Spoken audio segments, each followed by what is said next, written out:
একজনের জীবন থেকে 18টা বছর হারিয়ে গেল। ভাবা যায়? শুধু একটা সাধারণ স্বপ্ন দেখতে গিয়ে আর একটা মারাত্মক ভুলের ফাঁদে পড়ে। আজকে আমরা বাদল ফরাজির সেই অবিশ্বাস্য আর মর্মান্তিক গল্পটাই শুনব। আসলেই কি করে একটা নিরীহ স্বপ্ন এমন ভয়ঙ্কর এক দুঃস্বপ্নে পরিণত হতে পারে? বাদল ফরাজির জীবনের গল্পটাই ঠিক এরকম।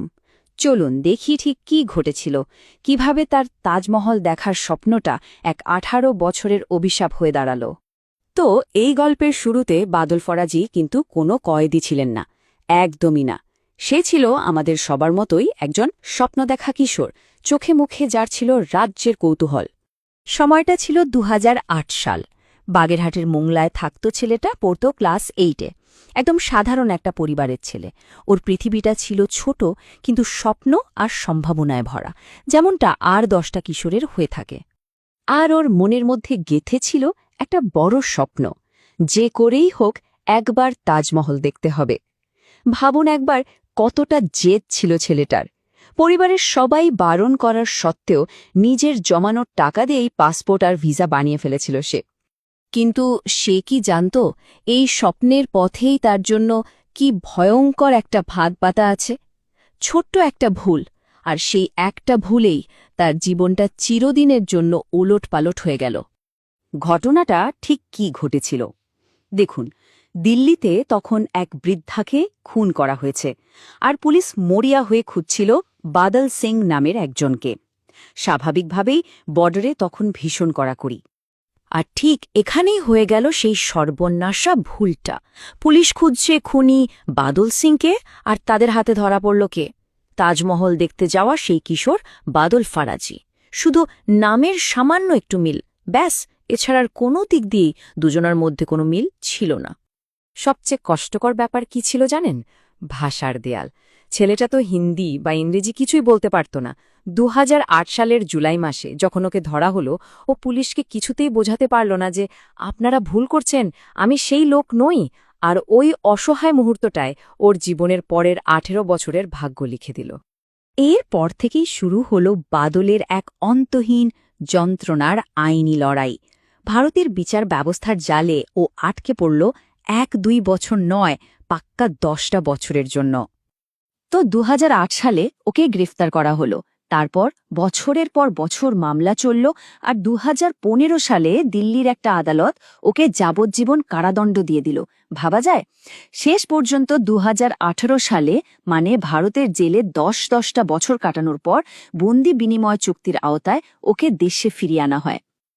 10 বছর, একটা মানুষের জীবনের সবচেয়ে গুরুত্বপূর্ণ সময়গুলো, কৈশোর থেকে যৌবনে পা রাখার সময়টা। এই একটা সংখ্যাই বুঝিয়ে দেয় বিদেশের জেলে বিনা অপরাধে একটা জীবনের কি অপূরণীয় ক্ষতি হয়ে গেল। যাই হোক, যখন ওকে দেশে ফিরিয়ে আনা হলো, তখন সবার মনেই একটা আশা জেগেছিল, যাক, এবার হয়তো এই দুঃস্বপ্নের শেষ হবে। কিন্তু বাস্তবতা ছিল একদমই অন্যরকম। বন্দি বিনিময় চুক্তিতে যখন ও ফিরল, তখন সেটা একটা বিরাট আশার আলো ছিল। সবাই তো এটাই ভাবছিল যে যাক, ছেলেটা নিজের দেশে ফিরেছে, এবার নির্ঘাত মুক্তি পাবে। কিন্তু বিশ্বাস করবেন, ওকে মুক্তি দেয়া হল না। আরও 8টা বছর, মানে ভারতে 10 বছর কাটানোর পরেও নিজের দেশেই ওকে আরও 8 বছর জেলে থাকতে হচ্ছে।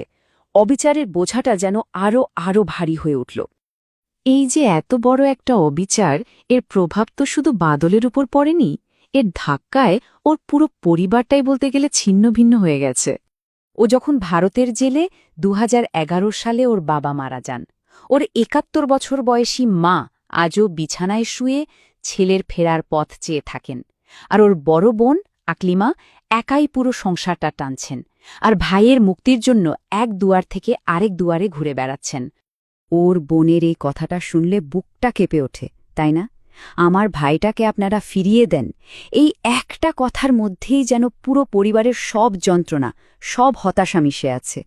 এটা শুধু একটা বোনের আকুতি না, এটা একটা গোটা পরিবারের আর্তনাদ, ন্যায় বিচারের জন্য। তো এখন প্রশ্নটা হলো, বাদলের মুক্তির জন্য আখির হচ্ছেটা কি? এই যে এত লম্বা অপেক্ষা, এর শেষটা কোথায়? সবচেয়ে অবাক করা ব্যাপার কি জানেন? বাদরকে নিয়ে কিন্তু কম লেখালেখি হয়নি। দেশ বিদেশের বড় বড় মিডিয়া নিউজ করেছে। ভারতের মানবাধিকার কর্মীরা ওর জন্য রাস্তায় নেমেছে, দিল্লির ইন্ডিয়া গেটে জাস্টিস ফর বাদল ক্যাম্পেইন পর্যন্ত হয়েছে। কিন্তু এত কিছুর পরেও কিচ্ছুই বদলায়নি। ওর ভাগ্যের চাকা এক জায়গাতেই থেমে আছে। বাদলের জীবন থেকে যে 18টা বছর হারিয়ে গেল, সেই বছরগুলো তো আর কেউ ফিরিয়ে দিতে পারবে না, কখনোই না। কিন্তু প্রশ্নটা হলো, ওর জীবনের বাকি সময়টুকু কি ও ফিরে পাবে? মুক্ত বাতাসে নিঃশ্বাস নেওয়ার সুযোগ কি ওর হবে?